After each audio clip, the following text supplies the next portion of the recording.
कहानी जगत के सभी श्रोताओं को मेरा प्यार भरा नमस्कार। मित्रों, इस समय आप सुन रहे हैं मेरे यानी सुनीता भटनागर के स्वर में अखिलेश जी द्वारा रचित कहानी यक्षगान। अब तक आप सुन चुके हैं कि विष्णुदत्त पांडे की लाडली पुत्री सरोज छैल बिहारी नामक एक आवारा सड़क छाप लड़के के साथ भाग जाती है। अपने मित्र भोला और परमू के साथ सुनिश्चित षड्यंत्र के अनुसार वे उसे लेकर मंत्री गोरखनाथ के यहाँ पहुँचते हैं, जहाँ उसका यौन शोषण किया जाता है।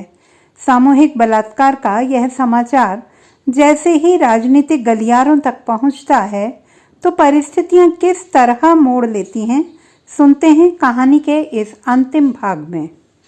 ऐसा कहा जा रहा था कि सूचना मंत्री के गोरखनाथ समर्थक होने के बावजूद रात्रि भोज मुख्यमंत्री के निर्देश पर दिया जा रहा था।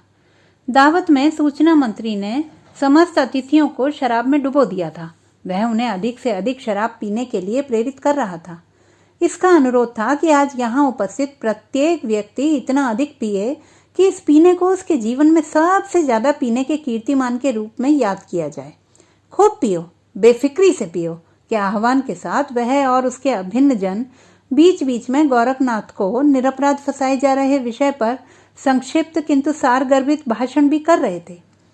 रात्रि भोज को लेकर सुबह से ही चर्चा का बाजार गर्म था। एक तो यही हवा थी कि सूचना मंत्री की दावत में अफगानिस्तान से आए एक कुक के नेतृत्व में मांसाहारी व्यंजन तैयार किया जाएगा।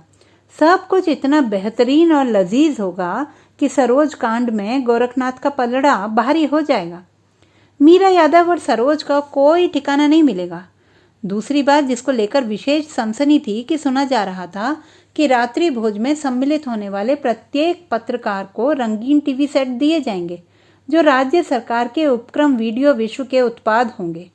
हालांकि कुछ पत्रकारों ने मंत्री जी को यह इशारा भिजवाया था कि टीवी सेट दिए जाने की बात सच है तो वह यह कहना चाहते हैं कि उनके घर में रंगीन टीवी है। अतः यदि उन्हें राज्य सरकार के ही उपक्रम स्कूटर लैंड का स्कूटर दे दिया जाए तो कुछ गलत नहीं होगा। कुछ वरिष्ठ पत्रकारों ने नाराजगी भी प्रकट कर दी थी। उनका कहना था कि पब्लिक सेक्टर के उत्पाद उन्हें फूटी आंख नहीं सुहाते हैं। उनके बच्चे तो ऐसा सामान देखते ही तोड़ डालेंगे। संवाददाताओं को पता चला कि 3 दैनिक पत्रों तथा एक समाचार एजेंसी के संपादकों को मारुति 1000 भेंट की जाएगी। अतः संवाददाता अपनी उपेक्षा से अप्रसन्न थे। वैसे संपादक भी खास खुश नहीं थे। उनका मानना था कि मारुति 1000 मॉडल पुराना पड़ चुका है। राजधानी की सड़कों पर जब सेलो और स्टीम गाड़ियां धड़ल्ले से दौड़ रही हैं, तब मारुति 1000 से कैसी खुशी। लेकिन राजधानी में सूचना मंत्री ने न जाने कौन सा खाद्य खिलाया था, या जाने कौन सा पेय पिलाया, या जाने कौन सा मंत्र पड़ा था कि सभी लोग लौटते समय संतुष्ट, बेखुदी और हर्षातिरेक में डूबे हुए थे। सभी की बाँछें खिली हुई थीं और सभी सूचना मंत्री को धन्यवाद देते हुए जोर जोर से हाथ मिला रहे थे। हाथ मिलाते हुए जोर जोर से हाथ हिला भी रहे थे।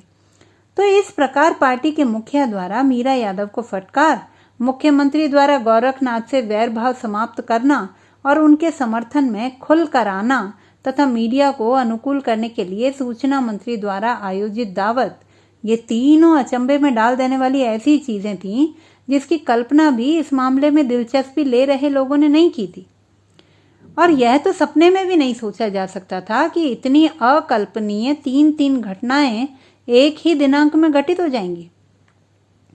हालांकि श्याम नारायण मीरा यादव पर कुपित थे कि अखबारबाजी कराकर सरोज प्रकरण का सारा श्रेय वह ले रही है। इसीलिए उन्होंने मन ही मन मीरा यादव को बज्जात कुतिया और राजनीति की पतुरिया भी कहा था।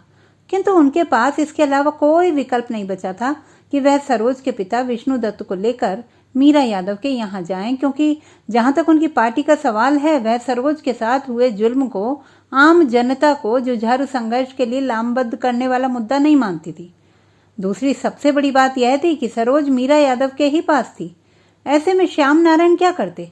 विष्णुदत्त को लेकर पहुंचे उसी समय मीरा यादव के घर, जिसके प्रति वह भयानक घृणा से ओतप्रोत थे। और जैसा कि ऊपर कहा जा चुका है, इस महिला बुजुर्गा नेता को वह बज्जात कुतिया और राजनीति की पतुरिया से ज्यादा कुछ नहीं समझते थे।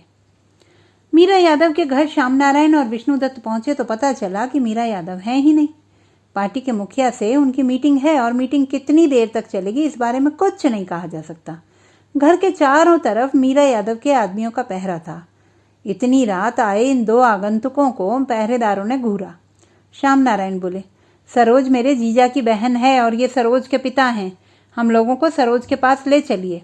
पर पहरेदारों को यह स्वीकार्य नहीं था। उनका कथन था कि विधायिका जी की आज्ञा के बिना सरोज के कमरे तक परिंदा भी पर नहीं मार सकता। भैया, हम परिंदा नहीं, सरोज के पिताजी हैं। हमको अपनी बेटी से मिलने दिया जाए, पिता हो या कोई। जब तक हमें विधायिका जी की इजाज़त नहीं मिलेगी हम किसी को अंदर नहीं जाने देंगे, एक पहरेदार ने सारे पहरेदारों की तरफ से कहा। दूसरे ने थोड़ी उदारता दिखाई, तब तक आप ड्राइंग रूम में बैठें, बस विधायिका जी आती होंगी। वे दोनों ड्राइंग रूम में आए और बैठ गए। श्याम नारायण विष्णुदत्त के कान में फुसफुसाए, हम लोग खूब जोर जोर से बोलें जिससे आवाज़ पहचान कर सरोज खुद ही बाहर आ जाए।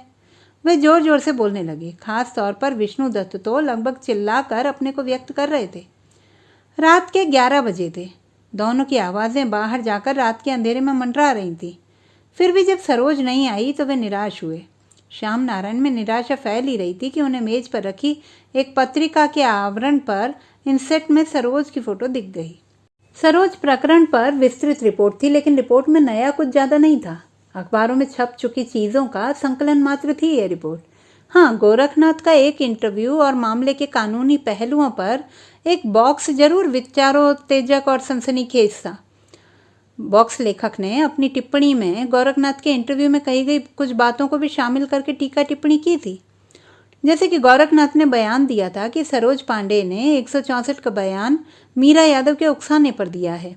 मीरा यादव ने सरोज के पिता विष्णुदत्त को खामोश रहने के लिए अच्छी खासी रकम मुहैया कराई है।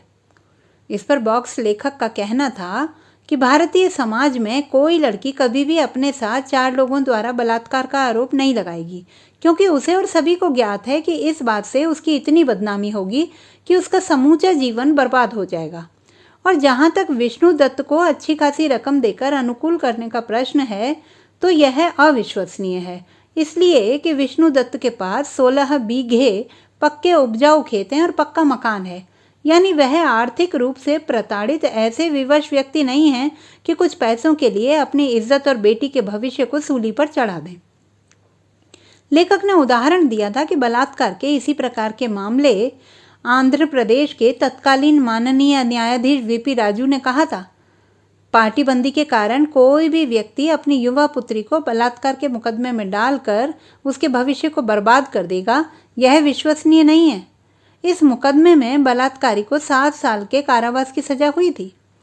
लेखक ने बेहद भावपूर्ण ढंग से लिखा था, कुछ लोग कह रहे हैं कि सरोज के साथ बलात्कार हुआ ही नहीं है। अगर वैसा कुछ हुआ तो सरोज की मर्जी से हुआ है और उसे संभोग कहा जाना चाहिए, बलात्कार नहीं, क्योंकि बलात्कार के विरुद्ध तो स्त्री लड़ती है, संघर्ष करती है, किंतु सरोज के शरीर पर चोट या घाव के निशान नहीं है। इसके जवाब में मैं कहना चाहता हूँ कि कोई भी स्त्री 2 माह तक लगातार कई पुरुषों से लड़ती नहीं रह सकती। ऐसे लोगों से निवेदन है कि वे जान लें कि उड़ीसा उच्च न्यायालय में संहिता 1860 सेक्शन 376 के अंतर्गत लड़की की सहमति और शरीर पर किसी चोट की गैर हाजिरी का मामला आया था, जिस पर विद्वान न्यायाधीश ने सहमति शब्द की व्याख्या करते हुए कहा था कि सहमति का अर्थ है समुचित करार और विचारों और भावनाओं की समरूपता, प्रेम की उपस्थिति से होने वाले कार्य, व्यापार के प्रति स्वेच्छापूर्ण भागीदारी, किसी भी तरह का प्रतिरोध नहीं, कैसा भी इनकार नहीं। यह सहमति शब्द असहायता का समानार्थी कतई नहीं है। गोरखनाथ के प्रचार तंत्र ने एक चर्चा यह चलाई थी कि सरोज तो स्वयं संदिग्ध चरित्र वाली है, नहीं तो वह अपने गांव के 3 युवकों के साथ क्यों भाग निकलती। इसके जवाब में टिप्पणी में तर्क था कि यदि मान भी लिया जाए कि सरोज का चरित्र संदिग्ध है, तो क्या समाज के पुरुषों को संदिग्ध चरित्र वाली स्त्रियों लड़कियों से बलात्कार करने का कानूनी हक हासिल हो गया है। लेखक ने एक पृष्ठ के आलेख में अत्यंत निपुणता के साथ सरोज की पैरवी की थी। पढ़कर श्याम नारायण का हौसला बढ़ गया। उन्हें लगा कि वह अकेले नहीं हैं, और लोग भी हैं जो सरोज के साथ लड़ाई में शामिल हैं। एक क्षण के लिए तो उनको इतना जोश चढ़ा कि मन हुआ खड़े होकर इनकलाब जिंदाबाद लगाने लगे, मगर कुछ देशकाल के संकोच ने, कुछ इस भावना ने कि भीतर मौजूद सरोज को कहीं उनकी यह चिल्लपों अच्छी ना लगे, उनको नारेबाजी करने से रोक दिया। उन्होंने विष्णु दत्त को वह लेख दिखाकर उसका भाव समझाया और कहा, इस लड़ाई में सरोज की जीत निश्चित है। विष्णु दत्त बोले, भगवान हमारी मदद करे। उनका यह उद्गार श्याम नारायण को नागवार गुजरा। भगवान यानी सरोज के लिए उनके परिश्रम भागदौड़ का कोई मतलब नहीं है। विष्णु दत्त को मुंहतोड़ जवाब देने में वह पूर्णतया सक्षम थे, लेकिन सरोज का पिता होने के नाते उन्होंने उनको बख्श दिया और चुप रह गए। थोड़ी देर तक चुप रहने की वजह से या कोई दूसरी वजह रही कि उनमें एकाएक आत्मालोचन का सिलसिला शुरू हो गया। जैसे उनमें पार्टी सचिव की आत्मा उतरने लगी। वह विचार करने लगे, मैं स्वयं कहाँ सच्चा कार्यकर्ता होने का परिचय दे रहा हूँ। सरोज शोषित वर्ग की है नहीं, दलित भी नहीं है कि उसकी पक्षधरता को व्यापक सामाजिक परिवर्तन के आलोक में देखा जा सके। फिर मैं क्यों इतने दिनों से मारा मारा फिर रहा हूँ? आखिर मुझे हुआ क्या है जो मैं इतना हल्कान हुआ जा रहा हूँ? वह आकंठ शर्म में डूब गए। उनको महसूस हुआ कि कहीं वह सरोज के प्रति अपनी पुरानी आसक्ति के चलते तो यह सब नहीं कर रहे हैं। उन्होंने कलाई की वह जगह छुई जहां सरोज ने दांत गड़ाए थे और सोचने लगे, मैं सरोज की मदद सरोज को अपमानित करने के लिए कर रहा हूँ क्या? कि एक तुम थी जिसने मुझे दांत काट लिया था और देखो एक मैं हूँ। मेरा प्रेम कितना महान है कि तुमसे 4 लोगों द्वारा बलात्कार करने के बाद भी तुम्हारे लिए हमदर्दी रखता हूँ। कब आएंगी विधायिका जी? विष्णु दत्त जी ने ऊब कर पूछा और दीवार पर टंगी घड़ी को देखने लगे। इतनी देर तक वह कौन मीटिंग कर रही हैं? इसी समय बाहर कार आने और रुकने की आवाज़ हुई। मीरा यादव कार से उतरी और आगे बढ़ी। वह भीतर आई तो देखा कि उनके ड्राइंग रूम में श्याम नारायण एक अधेड़ देहाती के साथ बैठे हैं। वह तुरंत समझ गई, कोई और नहीं, सरोज पांडे का बाप है। वह करीब पहुंचकर विष्णु दत्त के पांव छूने लगी। विष्णु दत्त इस आदर प्रेम से विह्वल हो गए और मूसलाधार रोने लगे। अजीब दृश्य था। ड्राइंग रूम में विष्णु दत्त रो रहे थे, मीरा यादव उन्हें दिलासा दे रही थी और श्याम नारायण उज्बक की तरह कभी विष्णु दत्त को कभी मीरा यादव को देखे जा रहे थे। विष्णु दत्त रोते हुए ही बोले, आप इतनी बड़ी नेता और गरीब को पैर छू ली। मुझे नेता मत कहें बाबूजी, मैं सरोज की बड़ी बहन हूँ। मुझको आप अपनी बिटिया समझें, मेरे लायक कोई सेवा हो तो कहें। इतने ही उपकार तुम्हारे क्या कम हैं? बस अब मुझको सरोज से मिला दें। सरोज? मीरा यादव चौंक पड़ी। यहाँ किसी ने बताया नहीं? वह तो गाँव गई आप लोगों के पास। मेरे ख्याल से उधर आप लोग आए और इधर वह गई। लगातार बाबूजी को अपनी माँ भाई भाभी का नाम लेकर वह रोती रहती थी। मैंने सोचा कि वह वहीं रहे, कोई दिक्कत नहीं। श्याम नारायण मीरा यादव को घूरने लगे। अब विष्णु दत्त कभी श्याम नारायण को तो कभी मीरा यादव को उज्बक की तरह देखे जा रहे थे। मीरा यादव श्याम नारायण के कंधे पर हाथ रखकर मुस्कुराई। चिंता मत करिए भाई, मैंने व्यवस्था से भिजवाया है अपनी छोटी बहन सरोज को, पूरी सुरक्षा के साथ। हमारे 4 आदमी तो बाकायदा AK-47 के साथ हैं। देखिए साफ कहता हूँ, हमको आपकी बात पर यकीन नहीं आ रहा है। मुझे लग रहा है कि सरोज इस समय इसी मकान में कहीं है। आइए, आप दोनों मेरे साथ आइए। वह चलने लगी। विष्णु दत्त और श्याम नारायण भी उनके पीछे पीछे हो लिए। पूरे घर का कोना कोना देख लिया, यहाँ कहीं नहीं थी सरोज। अब मीरा यादव एक अलमारी के सामने रुककर हंसी। यकीन आया अब? उन्होंने अलमारी खोली। लीजिए, इसमें भी देख लीजिए। वहाँ भी नहीं मिली सरोज। मीरा यादव ने अलमारी का बड़ा लॉकर खोला। 10,000 रुपये की एक गड्डी निकालकर विष्णु दत्त को दी। बाबूजी, ये छोटी बहन के लिए बड़ी बहन की तरफ से एक तुच्छ भेंट है। विष्णु दत्त भकुआए खड़े थे, गड्डी को हाथ में पकड़े। देर न करें आप, सरोज वहाँ राह देखेगी। मेरी गाड़ी आप लोगों को स्टेशन तक छोड़ देगी। आइए।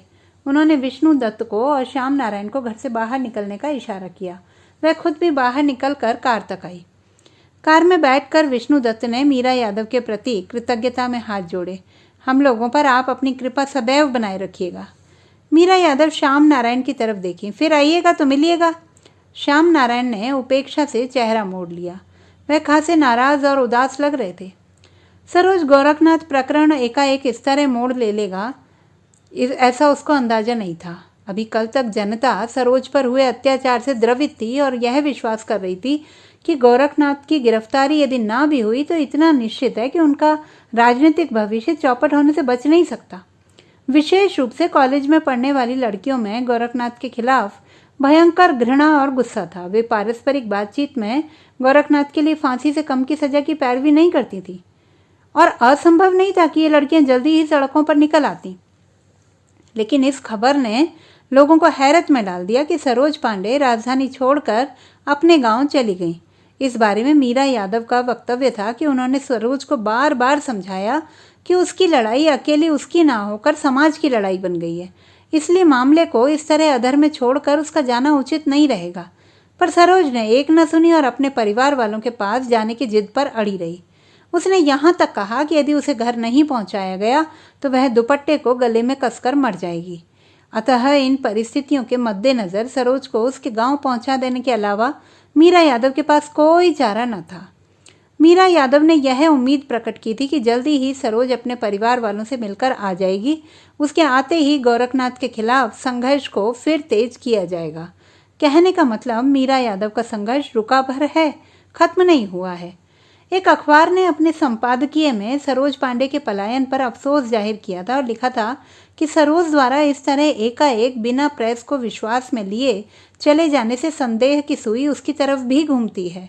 उसके इस कदम से उन लोगों को मजबूती मिलेगी जिनकी धारणा थी कि गोरखनाथ पर बलात्कार का आरोप बेबुनियाद है और सरोज किसी लोभ या मजबूरी के तहत तोहमत मढ़ रही है। अब सरोज ने अखबार वालों को मौका दे दिया था, या अखबार वालों के विचारों में ही अकस्मात परिवर्तन आ गया था, अथवा सूचना मंत्री के आवास पर हुई दावत का प्रभाव था, इस बारे में स्पष्ट रूप से कुछ नहीं कहा जा सकता है। लेकिन इतना तय है कि सरोज गोरखनाथ प्रकरण में समाचार तंत्र की धुरी बदल गई थी। लोक जागरण के संवाददाता ललित जोशी, जो इस कांड का प्रथम उद्घाटन करता था, से एनडीटीवी ने एक विशेष भेंट प्रसारित की थी, जिसमें उसने कहा कि यह सच है कि सरोज बलात्कार कांड को सबसे पहले प्रेस के जरिए सामने लाने का सौभाग्य मुझे ही प्राप्त है और आज भी मैं अपनी रिपोर्ट पर कायम हूँ। लेकिन एक सवाल जरूर रह रहकर मेरे भीतर कौंधता है कि गोरखनाथ को सरोज के साथ बलात्कार करने की क्या ज़रूरत थी, क्योंकि गोरखनाथ जी की जो हैसियत है, उनके पास जो धन, मान, प्रतिष्ठा और शक्ति है, उसको देखते हुए यदि गोरखनाथ चाहें तो उन्हें वैसे ही लड़कियों की क्या कमी हो सकती है। मीडिया जगत में सरगर्मी थी। प्रदेश के सबसे अधिक प्रसार संख्या वाले समाचार पत्र ने संपादकीय पृष्ठ पर बलात्कार कांड कुछ प्रश्न शीर्षक से अग्रलेख छापा, जिसमें कई शंकाएं उठाई गई थी। प्रमुख शंकाएं इस प्रकार थीं। सरोज के पिता विष्णु दत्त ने सरोज के गायब होने के 3 दिन बाद क्यों प्राथमिक सूचना रिपोर्ट दर्ज कराई? इस अवधि में वह क्या करते रहे? प्राथमिक सूचना रिपोर्ट में कहा गया था कि सरोज स्कूल जाने के बाद नहीं लौटी, यानी रास्ते में ही उसका अपहरण हो गया। मगर ध्यान देने की बात यह है कि रिपोर्ट में यह भी लिखवाया गया कि अभियुक्त विष्णु दत्त के घर से 4,000 नगद और 25,000 के जेवरात भी लेकर भागे हैं। तो यदि स्कूल के रास्ते में अपहरण हुआ तो फिर घर से चोरी कैसे हुई? इससे ऐसा संकेत मिलता है कि हो ना हो सरोज ही नगद तथा जेवर ले गई हो और मामला अपहरण का ना होकर सरोज द्वारा किसी अन्य कारणों से घर छोड़ जाने का हो। प्राथमिक सूचना रिपोर्ट में जिन 3 लोगों को बतौर अभियुक्त उल्लेख किया गया है, उसमें गोरखनाथ का नाम नहीं है।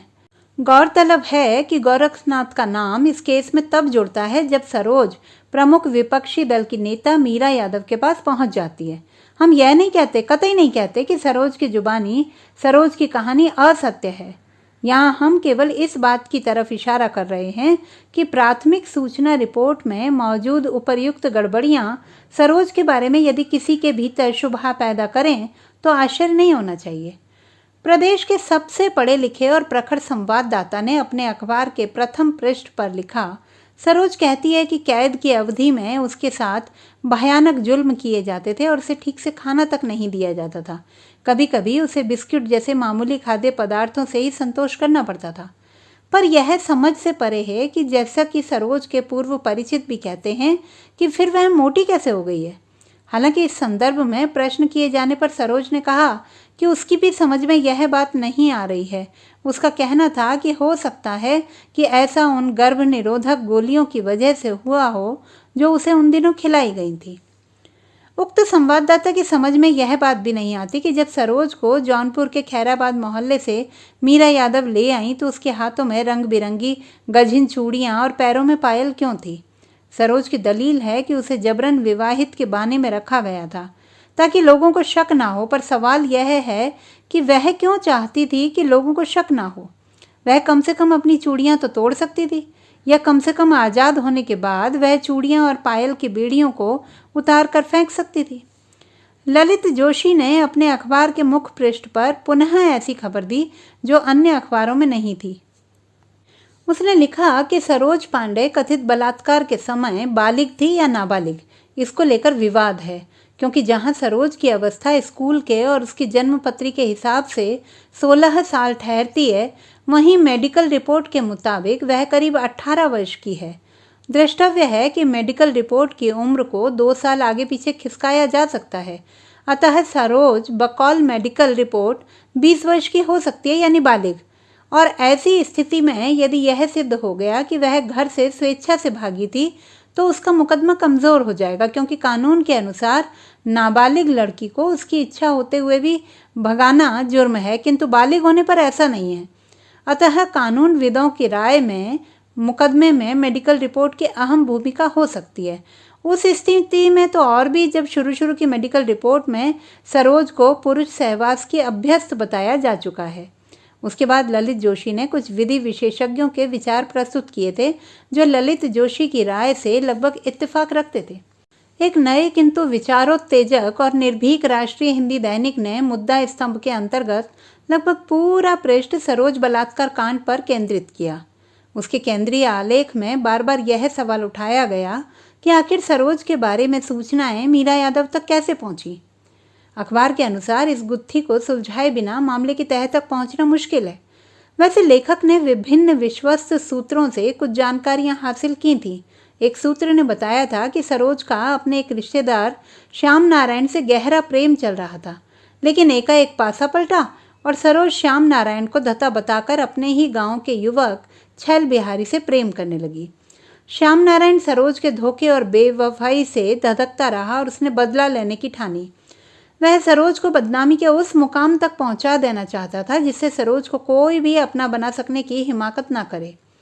इस बात की पक्की जानकारियां हैं कि विधान परिषद की सदस्य मीरा यादव से श्याम नारायण की निकटता है और यह भी ज्ञात हुआ है कि सरोज जिस दिन मीरा यादव के यहाँ आई उसके ठीक एक दिन पहले दोपहर में श्याम नारायण ने मीरा यादव से उनके आवास पर पहुंचकर गहन मंत्रणा की थी। और यह भी उल्लेखनीय है कि जिस दिन सरोज पांडे मीरा यादव के आवास से वापस गांव गई उस दिन भी श्याम नारायण मीरा यादव के घर पर आए थे और काफ़ी देर तक रहे थे। संभवतः श्याम नारायण वाली खबर सरोज के मामले में अंतिम खबर लग रही थी। इसके प्रकाशन के कुछ दिनों के बाद ही लोगों की स्मृति से सरोज पांडे और गोरखनाथ धुंधलाने लगे, बल्कि थोड़े अंतराल के बाद तो यह भी जानने में आया कि गोरखनाथ ने 2 महाविद्यालयों का उद्घाटन किया और कन्या पाठशाला की आधारशिला रखी। यह भी कि प्रदेश के विभिन्न हिस्सों में, यहाँ तक कि सुदूर केरल प्रदेश के कोचीन नगर में भी उन्हें चांदी के सिक्कों से तौलकर उनका अभिनंदन किया गया। उक्त अभिनंदन समारोह के बारे में कई निंदकों की राय थी कि अपने अभिवादन कार्यक्रम के प्रायोजक स्वयं गोरखनाथ थे। यदि नहीं तो कम से कम इतना जरूर था कि वह आयोजकों के प्रेरणा स्रोत निश्चय ही थे। इसके बाद काफ़ी दिनों तक कुछ सुनने पढ़ने जानने में नहीं आया और ऐसा लगने लगा कि पिछले दिनों राष्ट्रीय स्तर पर सनसनी पैदा कर देने वाला, राजनीति में भारी उथल पुथल करने की संभावनाओं से भरा हुआ यह वाकया अब दम तोड़ चुका है या ज़्यादा से ज़्यादा बहुत अल्प प्राणवायु शेष है। और यही हुआ भी। लोगों की स्मृति से सरोज गोरखनाथ घटनाक्रम विलोप हो गया और मीडिया ऐसा कुछ उपस्थित नहीं कर सका कि उधर ध्यान जा पाता। मगर एक दिन यह खबर जोरदार ढंग से आई कि सरोज ने लखनऊ सेशन जज की अदालत में कहा है कि माननीय गोरखनाथ जी ने मेरे साथ शीलभंग की कोई हरकत नहीं की है। मैं तो गोरखनाथ जी को पहचानती तक नहीं। सरोज अपने 164 के कलमबद्ध बयान से भी साफ मुकर गई थी और अपने मौजूदा दाखिल हलफनामे में उसने दर्ज कराया था कि मुझे बरगला कर गोरखनाथ के खिलाफ बयान दिलवाया गया था। अब मैं अपने उक्त 164 के बयान पर शर्मिंदा हूँ और उसे वापस लेती हूँ। कहा जाता है कि सरोज हलफनामा देने अदालत आई तो वह चॉकलेटी रंग की कंटेसा कार में सवार थी। उसकी कार के आगे पीछे कई कारें और दुपहिया वाहन थे। वाहनों पर सवार लोगों के बारे में ऐसा माना जा रहा है कि वे गोरखनाथ के खास से पहला सार थे। इस सेना का नेतृत्व परमू और भोला कर रहे थे। छैल बिहारी के बारे में कुछ चश्मदीदों का कथन है कि वह भी था और कंटेसा में सरोज के बगल में बैठा था, लेकिन कुछ का मानना था कि वह छैल बिहारी नहीं था, सरोज का भाई राधेश्याम था। एक राय यह भी थी कि सरोज कॉन्टेसा में आई जरूर थी, लेकिन उसके बगल में बैठा हुआ शख्स न छैल बिहारी था न राधेश्याम, दरअसल वह श्याम नारायण था और शेष सैन्य बल गोरखनाथ का नहीं, मीरा यादव का था। लेकिन यह समझ में नहीं आ रहा था कि मीरा यादव को ऐसा करने की जरूरत क्यों आ पड़ी। ऐसा भी सुनने में आया कि इस तरह का कोई बयान सरोज ने दिया ही नहीं। गोरखनाथ ने अदालत में सरोज को नहीं बल्कि सरोज की डुप्लीकेट लड़की को भेजा था और सरोज इस बात का खुलासा करने के लिए जल्दी ही राजधानी आ रही है। इन तीन धारणाओं में कौन सी सही थी कौन सी नहीं, इसके बारे में ठोस कुछ नहीं कहा जा सकता था। या कहीं ऐसा तो नहीं कि कोई भी सत्य ना हो और ना ही सत्य के नज़दीक हो, या ये भी हो सकता है कि तीनों ही सत्य के नज़दीक हों और मिलकर पूरा सच गढ़ती हों। बहरहाल मामला काफ़ी उलझ चुका था और हकीकत का सामने आना काफ़ी मुश्किल लग रहा था, क्योंकि पत्रकारों ने अब इसमें रुचि लेना बंद कर दिया था और पुलिस को किसी ने तफ्तीश का आदेश दिया ही नहीं था। वैसे भी सरोज ने हलफनामा दे दिया था, तो वह किसके दबाव से आई और किसके साथ आई या कौन लोग थे, इससे पुलिस को क्यों वास्ता रखना। और व्यक्तिगत तौर पर आर्थिक रूप से समर्थ कोई व्यक्ति इसमें इतनी दिलचस्पी नहीं ले रहा था कि सच्चाई का पता लगाने का कार्य निजी जांच एजेंसी या किसी कुशल प्राइवेट डिटेक्टिव को सौंप देता। हाँ, इतना जरूर था कि सरोज इस बात का खंडन करने राजधानी नहीं आई कि लखनऊ की अदालत में हलफनामा देने वाली लड़की वह नहीं, उसकी डुप्लीकेट थी। पर सरोज के न आने के बावजूद ये मत के लोग अपनी बात पर कायम थे। उनका कहना था कि वह खंडन करने नहीं आई तो क्या फर्क पड़ जाता। यह अकाट्य है कि लखनऊ की अदालत में 164 के बयान को खारिज करके गोरखनाथ को निर्दोष करार देने वाली लड़की सरोज की डुप्लीकेट थी। इनमें से कुछ दावा करते थे कि वे स्वयं वहां मौजूद थे और पूरे विश्वास से ये कह सकते थे कि वह सरोज कतई नहीं थी। रही बात असली सरोज के राजधानी आकर खंडन न कर पाने की, तो सोचने वाली बात है कि जो लोग डुप्लीकेट सरोज पेश करके अदालत की धज्जियां उड़ा सकते हैं, उनके लिए सरोज को राजधानी आने से रोक लेना कौन सी बड़ी बात है। इस पर विरुद्ध विचार वालों ने मुंह तोड़ उत्तर दिया कि वह सरोज थी ही नहीं, या इससे कोई समस्या पैदा नहीं होती। असल बात यह है कि सेशन जज ने उसे सरोज मानकर उसके हलफनामे को स्वीकार किया और उस पूरी कानूनी कार्रवाई पर ऐतराज करते हुए अभी तक किसी ने कोई चुनौती नहीं दी थी। इस पर विरुद्ध विचार वालों ने मुंह तोड़ उत्तर दिया कि वह सरोज थी या नहीं, इससे कोई समस्या पैदा नहीं होती। असल बात यह है कि सेशन जज ने उसे सरोज मानकर उसके हलफनामे को स्वीकार किया और उस पूरी कानूनी कार्रवाई पर ऐतराज करते हुए अभी तक किसी ने कोई चुनौती नहीं दी है। अतः फिलहाल यही सिद्ध है कि वह सरोज थी और गोरखनाथ पर मंडरा रहे बदनामी के बादल छंट गए हैं और असली सरोज को राजधानी पहुंचने से रोकने की बातें कही जा रही हैं। तो जो शक्ति अदालत को जेब में रख सकती है, सरोज को आने से रोक सकती है, वह क्या सरोज से अपने माफिक बात कहलवाने के लिए सरोज को घसीटते हुए अदालत में नहीं ले जा सकती थी। इसलिए यह कबूल करने में क्या हर्ज है कि अदालत में मौजूद सरोज असली ही थी। उसकी डुप्लीकेट सरोज होने की अफवाहें कुछ शरारती तत्वों की साजिश है। मगर यह विवाद कोई इतना बड़ा मसला नहीं था जो लंबे वक्त तक टिक पाता। सरोज की मृत पड़ चुकी दास्तान में पुनः प्राण प्रतिष्ठा के लिए संजीवनी बनने की क्षमता नहीं थी। अतः सरोज प्रकरण के दूसरे प्रसंगों की तरह यह भी, बल्कि यह अन्य से ज्यादा ही अल्पजीवी और क्षणभंगुर प्रमाणित हुआ। वैसे आगे भी कहने को कुछ चीजें हो सकती हैं। आखिर सरोज और गोरखनाथ या परमू, भोला, छैल बिहारी के जीवन में कुछ न कुछ तो घटित हुआ ही होगा। मीरा यादव और श्याम नारायण भी कहीं न कहीं तो होंगे ही। यानी कहानी के चरित्र अभी जीवित हैं और कोशिश की जाए, कल्पना और गढ़ंत की थोड़ी मदद ली जाए, तो इन प्रमुख पात्रों की मदद से इस कहानी को आगे बढ़ाया जा सकता है। मगर निश्चय ही इससे जरा भी फायदा नहीं होगा और फिर वही अश्र होगा जो अब हुआ है, शायद इससे भी बुरा हो। क्योंकि दिक्कत यह है कि जिस केंद्रीय वस्तु को लेकर कहानी शुरू हुई थी, वह अचानक लड़खड़ाकर ऐसी लुढ़की कि आगे संभल न सकी और अंत के पहले ही उसने दम तोड़ दिया। संभवतः सुंदर लड़की, बलात्कार, गांव, बड़े राजनीतिज्ञ, पुलिस, अदालत आदि तोप मसालों से संपन्न विषय वस्तु वाली कहानी की ऐसी नीरस, निरुद्देश्य, गड़बड़ और अनुत्पादक परिणति विश्व में कभी नहीं हुई होगी, वह भी ऐसी दशा में जबकि लेखक ने अपनी तरफ से विस्फोटक अंत के लिए कड़ी मशक्कत की हो। विचारणीय बिंदु है कि एक अत्यंत रोमांचक संभावनाओं वाली इस कथा का इतना अरुचिकर और फटीचर अंत क्यों हुआ। इन सब के अलावा यह दिक्कत भी पेश हुई कि कहानी में कई प्रसंगों का समुचित विकास नहीं हो सका। पढ़ने के बाद कुछ ऐसे प्रश्न जन्म लेते थे जो अनुत्तरित ही छोड़ दिए गए थे। जैसे मीरा यादव के घर से क्या सरोज वाकई चली गई थी, अथवा अपनी पार्टी के मुखिया से डांट खा लेने के बाद मीरा यादव ने ही उसे अपने घर से भगा दिया था। और मीरा यादव के घर से निकलने के बाद सरोज पर क्या गुजरी, यह सब कहानी नहीं कह सकी थी। अब इसका भी तो कोई ठिकाना नहीं था कि अदालत में हाजिर होने वाली सरोज असली थी या नकली थी। नकली थी तो असली सरोज कहाँ है, किसके शिकंजे में है, जिंदा है या मुर्दा। कुल मिलाकर ऐसे अनेक स्थल थे कहानी में जहां पर इस प्रकार की दुविधाएं घेर लेती थी, लेकिन आखिर इस समाधान था भी तो क्या था। अंततः बहुत सोच विचार के बाद एक निर्णायक किंतु अद्भुत बेमिसाल कोशिश की गई। कहानी को सरोज के पास भेज दिया गया।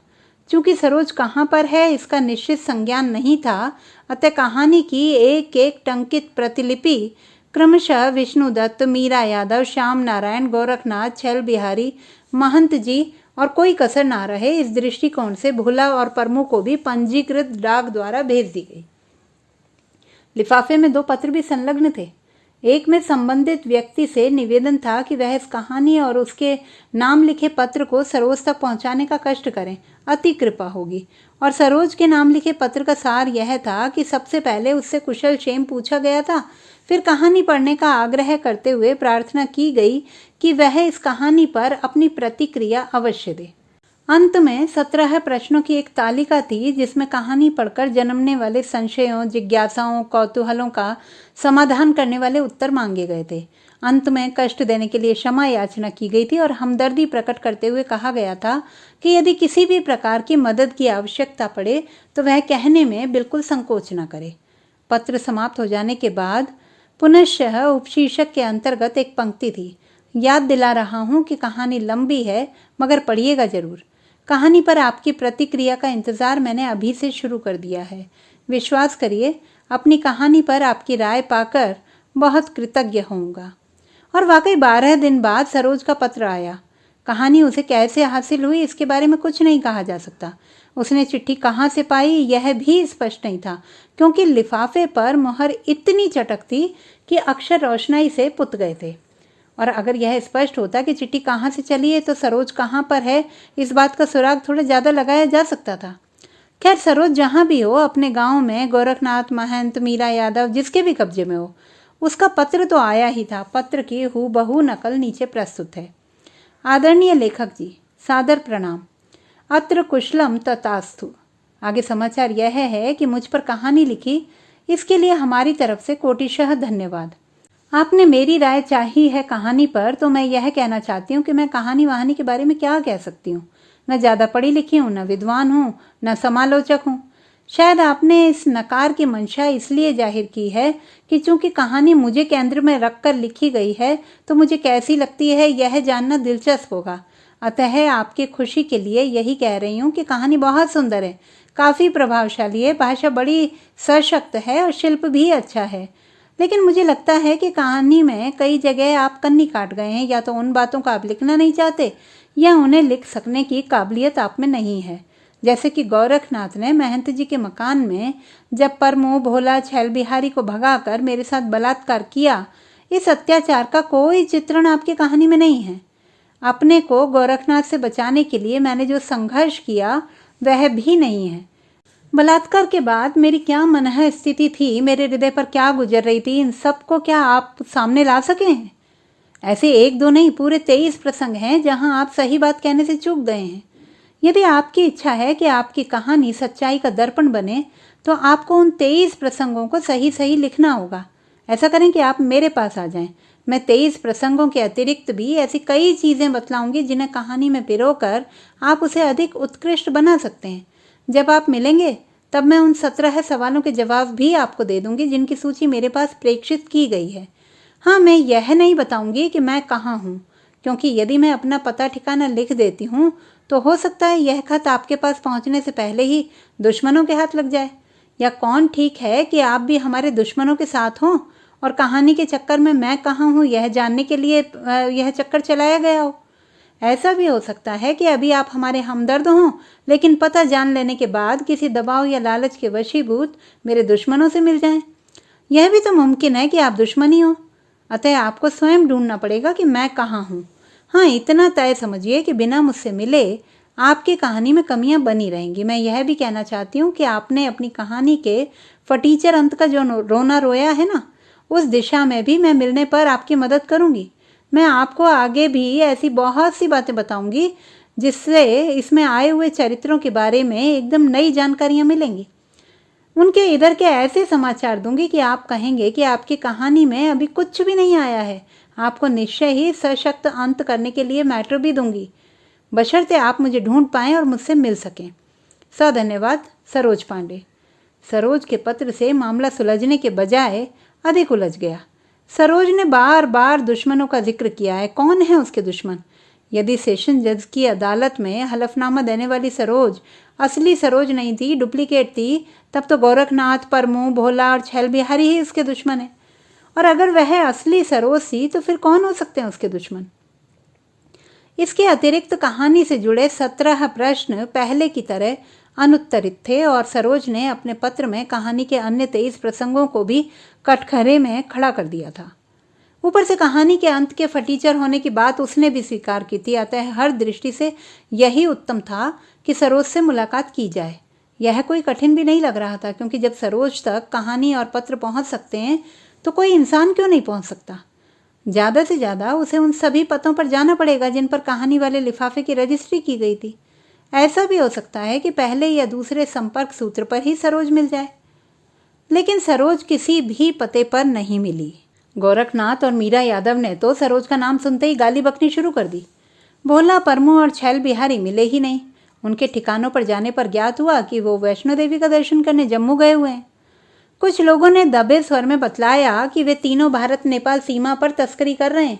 तभी तो छैल बिहारी के पिताजी ने मकान की 1 मंजिल और बनवा लिए और 4 बीघा खेत खरीद चुके हैं। श्याम नारायण ने कुछ नहीं कहा, अपना पूरा घर दिखा डाला और तब बोले, आप ही बताइए, सरोज कहाँ है? नहीं है ना? लेकिन सरोज है। उन्होंने अपनी छाती ठोंक कर कहा, सरोज यहाँ है। उनकी आंखें भर आईं और आवाज़ भर्रा उठी, कहीं मिले तो मेरा सलाम कहिएगा। महंत जी ने भी अपना आवास दिखला दिया और मुस्कुराए। मेरा आवास मंदिर है, या समझिए मंदिर ही मेरा आवास है। मंदिर में देवियां, देवता और भक्त मिलते हैं, रंडियां छिनाले नहीं। सरोज के घर वालों ने भी निराश ही किया। विष्णु दत्त बताने लगे, अपहरण के बाद से तो हम लोगों ने सरोज को देखा ही नहीं। मीरा यादव के यहाँ उससे मिलने गया था तो मालूम हुआ था कि वह उसी दिन गांव के लिए चल दी थी। तब से अरसा बीत गया, लेकिन वह गांव नहीं आई। न मालूम कहाँ भटक रही है। आगे उनसे बोलते नहीं बना। अदालत में 164 के बयान को खारिज करने वाला हलफनामा देने वाली सरोज असली थी या नकली, इस प्रश्न के उत्तर में सरोज के भाई राधेश्याम ने जवाब दिया, जब मैं गया ही नहीं वहाँ तो कैसे बता दूं कि असली थी या नकली। मैं कोई महाभारत का संजय तो हूँ नहीं जो यहाँ बैठे बैठे अदालत का सीन देख लूँ। लेकिन चर्चा है कि वह जिस कंटेसा कार में अदालत गई थी उसके बगल में उसमें आप बैठे हुए थे। मैं बैठा होता तो वह कुतिया कार से जिंदा नहीं उतरती, गला दबाकर मार डालता। कुल मिलाकर अंजाम यह रहा कि लाख कोशिशों के बावजूद सरोज से मुलाकात नहीं हो सकी। अब चुप मारकर बैठे रहने के सिवा क्या चारा था। 2 महीने बाद पुनः सरोज का एक खत आया। काफ़ी लानत मलानत के बाद लिखा गया था, कैसे वाहियात लेखक हैं आप कि आपकी कहानी का कैरेक्टर आपसे मिलना चाहता है और आप उसको ढूंढ ही नहीं पा रहे। मुश्किल यह थी कि इस बार भी लिफाफे पर डाक विभाग की मुहर इतनी चटक लगी थी कि अक्षर पढ़ने में ही नहीं आ रहे थे। तो दोस्तों, ये थी हमारी आज की कहानी। आपको कैसी लगी कमेंट बॉक्स में लिखना ना भूलें। चैनल को सब्सक्राइब करें, लाइक करें और मित्रों के साथ शेयर करें।